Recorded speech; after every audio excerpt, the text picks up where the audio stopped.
Pernah dengar kalimat ini? Makan saat lapar, berhenti sebelum kenyang. Pernah dengar? Baik, bismillah. Manahallahu wa rasuluhu anhu fil kitab was sunnah. Tertuang di dalam Alkitab, maksudnya Al-Quran, was sunnah, dalam sunnah Rasulullah sallallahu alaihi wasallam. Jadi yang dimaksud pembahasan larangan ini, yang ditegaskan oleh Allah dan Rasul, itu yang tertuang dalam Al-Quran dan Sunnah. Jadi kalau ada larangan-larangan misalnya tertuang bukan dalam kitab ini, atau tidak sama dengan yang tertuang dalam Al-Quran dan Sunnah, walaupun penjelasan dan sebagainya, tapi keluar dari ketentuan Al-Quran dan Sunnah, itu boleh tidak kita gunakan. Jelas ya? Boleh tidak kita gunakan. Awas, hati-hati. Ya. Dan termasuk mohon maaf, anjuran-anjuran kebaikan itu, kadang-kadang ada anjuran-anjuran yang kita dengar, tapi tidak harus kemudian kalimat umumnya muncul di Quran atau di Sunnah. Kalau di Quran jelas disebutkan sebagai ayat, kalau di Sunnah jelas disebut sebagai hadis. Kadang-kadang ada anjuran-anjuran yang sebetulnya nggak ada di Quran, nggak ada di hadis. Cuma pengembangan-pengembangan dari pemikiran, maka tidak harus disebut sebagai hadis. Ya, di situ sering muncul hadis palsu karena nggak bisa dibedakan mana kata-kata mutiara, mana anjuran Al-Quran, mana anjuran hadis. Ya, misal saya beri contoh. Pernah dengar kalimat ini? Makan saat lapar, berhenti sebelum kenyang. Pernah dengar? Makanlah saat lapar, berhenti sebelum kenyang. Itu Masya Allah. Sampai pernah ditulis buku, artikel, dijelaskan. Ini hadis Nabi, manfaatnya begini-begini. Itu bukan hadis Nabi, Pak. Hadis palsu. Betul, bahkan saking palsunya, di kitab hadis palsu aja nggak ditemukan. Betul, nggak ditemukan. Itu cuma ada di kitab karangan Syekh Imam Jalaluddin As-Suyuti. Namanya Ar-Rahmah fi Tibbi wal Hikmah. Dan disebutkan kisahnya, itu bukan bagian dari hadis. Ada kisah dengan 4 orang dokter itu. Kisahnya cukup panjang. Itu ditemukan di kitab kami yang menyoal hadis populer itu. Banyak. Termasuk mohon maaf, jangan juga seseorang mengajak orang lain untuk berbuat baik, memberikan kalimat-kalimat, lalu dia katakan itu hadis, itu nggak boleh. Dosa hukumnya sekalipun Anda mengajak pada kebaikan, tapi dengan cara yang salah. Sekarang bulan apa? Rajab. Ya, sering muncul itu kalimat-kalimat. Bahkan banyak sekali hadis-hadis yang diduga sebagai hadis, padahal bukan. Ya, siapa yang puasa sehari di bulan Rajab, pahalanya sekian. 2 hari, pahalanya sekian. 7 hari dibukakan 7 pintu surga. 8 hari bebaskan 8 pintu neraka. Masya Allah. Ini bukan hadis palsu. Bukan. Awas, bukan hadis palsu. Tapi palsu banget. Gak ada di kitab hadis pun. Gak ada gitu kan. Nah, itu kalimat-kalimat yang berisi anjuran, pengen mengerjakan, tapi menggunakan yang salah. Ya, jadi gak usah menggunakan hadis yang salah. Bahkan gak ada hadisnya. Ada hadis tentang anjuran puasa di bulan-bulan Al-Haram. Ada. Ada hadisnya gitu kan. Dan itu sangat dicintai oleh Allah. Puasa yang dicintai oleh Allah dan Rasulnya selain bulan Ramadan, itu di bulan-bulan Al-Haram. Bulan-bulan Al-Haram itu ada 4. Diisyaratkan di Quran surah ke-9 ayat 36. Inna 'iddatash syuhuri 'inda Allahi 12 syahran fi kitabillah yauma khalaqas samawati wal arda minha arba'atun hurum. Awas, sungguh jumlah bilangan bulan dalam setahun ada 12 bulan. Itu ditetapkan dalam ketentuan kitabnya sejak mulai langit dan bumi diciptakan. Dari 12 ini ada 4 bulan haram. Apa yang 4 itu? Dijelaskan oleh Nabi. Disebutkan di Al-Bukhari. Hadis riwayat Abu Bakrah. Di Al-Bukhari nomor hadis 3197. Ya, kata Nabi as-sanatu, ya, 1 tahun itu 12 syahran. Ada 12 bulan. Minha arba'atun hurum. Dari 12 ini ada 4 bulan hurum. 3 mutawaliyat. 3 berurutan. Yang 1 terpisah. Yang berurutan ini Dzulqa'dah bulan ke-11. Dzulhijjah bulan ke-12. Al-Muharram bulan pertama. Wa Rajab Mudhar ma baina Jumada wa Sya'ban. Dan Rajab yang terletak antara Jumada bulan ke-6 dengan Sya'ban bulan ke-8. Nah, di 4 bulan ini teman-teman sekalian, itu ada anjuran silahkan ingin memperbanyak puasa, boleh. Ya, jadi tidak harus dikhususkan di Rajab. Silahkan misalnya Dzulqa'dah boleh puasa, kemudian Dzulhijjah selain hari rayanya boleh puasa, kemudian Al-Muharram boleh puasa. Jadi kalau Anda tanya, bolehkah puasa di bulan Rajab? Boleh. Dan tidak harus dibatasi, silahkan. Ya, silahkan. Misalnya tingkatkan yang belum pernah, Seninnya, Kamisnya. Kalau sudah Senin Kamis, tambah dengan Ayamul Bidnya. Sudah lewat, tambah dengan puasa Daudnya. Boleh, silakan. Ya, sehari puasa, sehari tidak. Ya, misal, besok Anda misalnya Ahad ingin puasa, Seninnya tidak. Selasa puasa, Rabunya tidak. Ya, itu silakan, tidak ada masalah di situ. Puasa Daud. Salat Daud tidak ada. Subuh salat, duhur tidak. Asar salat, maghrib tidak. Nah, itu ngarang. Ya.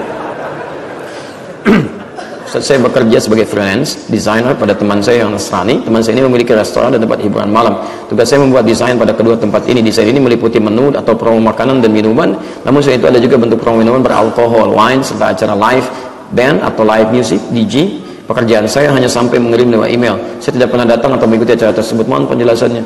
Teman-teman sekalian, mohon maaf, segala perangkat-perangkat yang menghantarkan pada yang haram juga.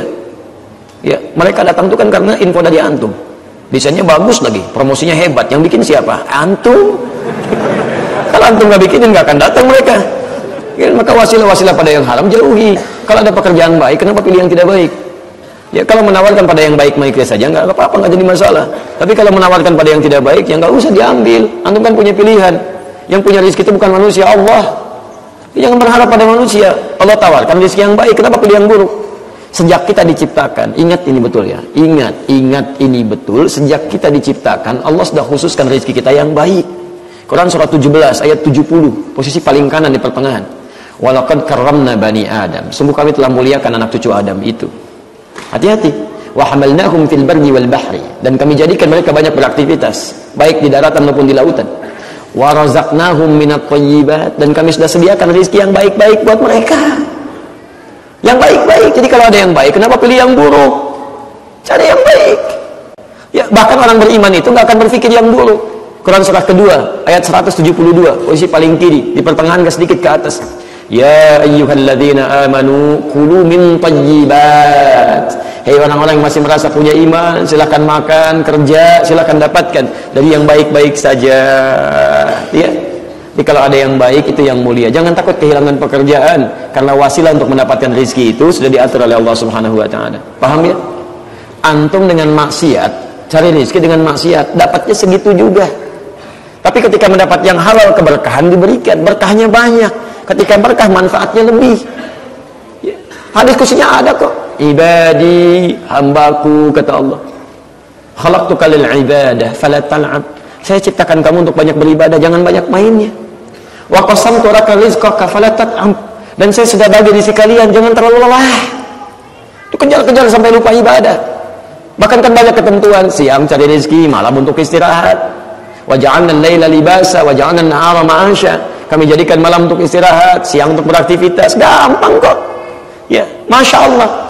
Kalau kamu ikuti ketentuanku, maka aku akan mudahkan rezekimu untuk kau dapatkan. Untuk engkau dapatkan, mudah rezekinya. Ikuti ketentuan Allah, mudah. Tapi kalau engkau, Masya Allah, jauhi ketentuanku, maka aku akan buat engkau lelah untuk mendapatkannya. Berangkat gelap, pulang gelap, kejar ini, kejar itu. Dan kalian tidak akan mendapatkan apa yang telah engkau dapatkan, kecuali yang telah aku tetapkan. Dapatnya segitu juga. Anda kencang-kencang, kerja keluar gelap, berangkat gelap, pulang gelap, capek, lelah. Dapatnya memang segitu. Allah ngasih segitu, ya segitu dapatnya.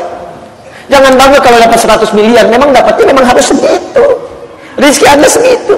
Kalau bisa dapat dengan cara yang halal, ngapain mengejar dengan cara yang haram? Ustaz, saya mau bertanya tentang bolehkah orang kafir masuk masjid? Dalam Quran surah Taubah 28 jelaskan Masjidil Haram saja, bagaimana dengan masjid-masjid yang lainnya? Teman-teman sekalian, kalau sudah disebutkan Masjidil Haram, fala yaqrabul Masjidil Haram ba'da 'amihim hadza. Jangan dekat-dekat ke area Masjidil Haram setelah tahun mereka ini. Sebutkan masjid, kalau masjid berarti berlaku umum. Jelas ya? Yang dimaksud area haram itu, area Masjidil Haram itu area Al-Haram. Di yang kafir itu, yang tidak beriman, jangankan Masjidil Haram, ke area haram nggak boleh masuk. Ke area haram. Ke area haram. Tapi kenapa diungkapkan dengan masjidnya di situ untuk menunjukkan keumuman makna masjidnya? Jadi di masjid manapun sepanjang bernama masjid, berbentuk masjid, tidak dibenarkan non-muslim masuk ke dalam masjidnya, karena itu area yang suci, area ibadah, area suci. Jelas ya? Tapi kekhususan kota Mekah punya area khusus. Area sucinya tidak hanya Masjidil Haram, tapi ke area Al-Haramnya yang dibatasi dengan hudud, disebut dengan hududul haram, batas-batas Al-Haram. Jadi kalau sudah masuk batas itu sama dengan area masjidnya, batas sucinya. Makanya para ulama mengatakan kiblat kita dalam sholat itu bisa ada arah utamanya Ka'bah bagi yang di sekitar Masjidil Haram.